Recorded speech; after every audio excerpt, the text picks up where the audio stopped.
Hi, I'm Mike Potenza, the co-founder of Metabolic Elite, and today I'm going to talk to you about our process and steps that we take with an athlete who has suffered an adductor strain or pull or tear. I currently work in hockey, so we see a lot of these. I've seen a lot of these in my time, but we're also not only treating them as they come, but also preventing them within our programming, within our preventative injury blocks of training to stay ahead of it. And our steps, our process begins with step number one is have a screen. Have a screen around movement of the pelvis and what in terms of what's restricted, how do their hips present when you see them, when you see them as a rookie, when you see them as a draft prospect, when you see them as a returning veteran at the end of the summer, beginning of the preseason, or even a traded player. So we want to know that information because we believe if the pelvis is off in any way with any motion, then obviously musculature is going to be stressed in an uneven pattern, and that could lead to hip flexor strain, adductor strain, or continuation of these things. So have your own screen, but also one that you can look back on and see a progression or an improvement for that athlete.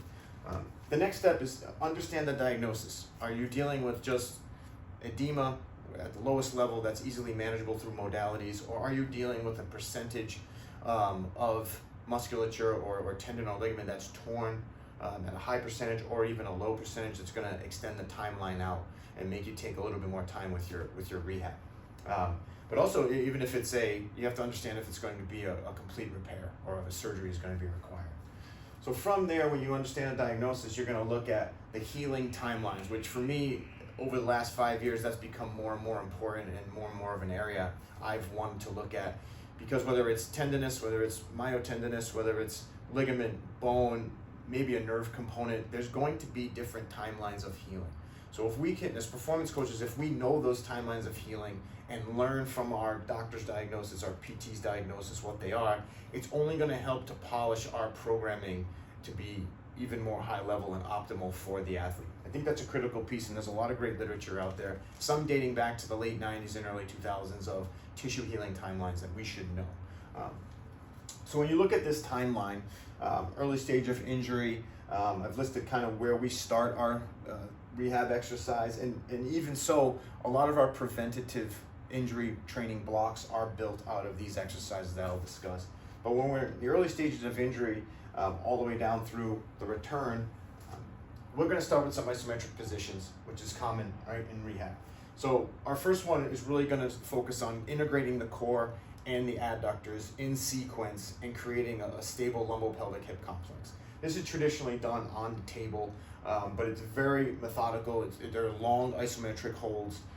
They're pretty taxing, but it really ties in how the core should function together with the adductor lumbopelvic hip system. Okay, you can't have one firing and one not, right? It's like the tethers of a sail. They all have to be ratcheted down to optimize the wind and then obviously the speed of the boat.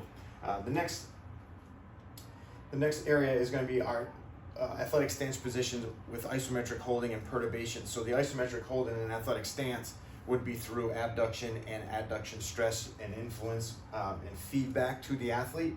Perturbations is trying to create some sort of stimulus through the quadrants of your trunk, where you're asking your body, your core to stabilize along with your adductor-abductor complex. And those come in the form of pushing the athlete into flexion or pulling them into extension and having them hold and resist your perturbation. And then the last component of our isometric exercise program is going to be long lever and short lever isometrics, okay? Not just in tight, but hockey players have, long range and stride, especially our goaltenders. So we want to work in those two areas of the range of motion.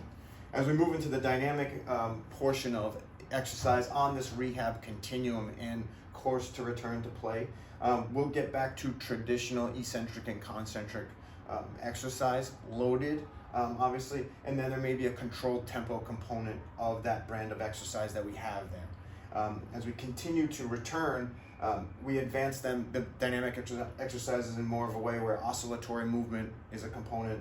We increase the velocity of exercises to get to more of the sport-specific velocity demands, contractile intensities that they're going to experience in sport.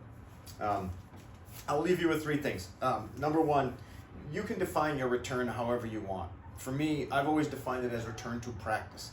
get them fully ready for practice, and then get them to the point where they can live in practice, experience the tempos and the speeds of what they're going to encounter, right? They need that time not just to get thrown into a game.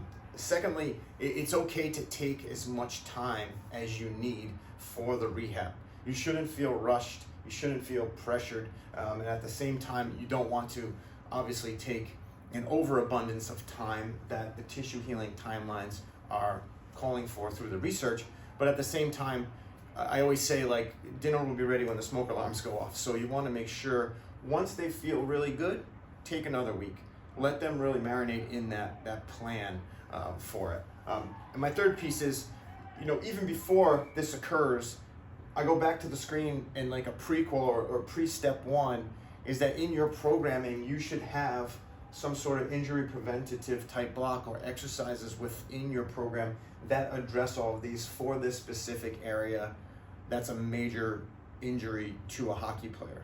I say the adductor to a hockey player is a pulled hamstring to a sprinter or field-based sport like football, or even a hamstring for a basketball player.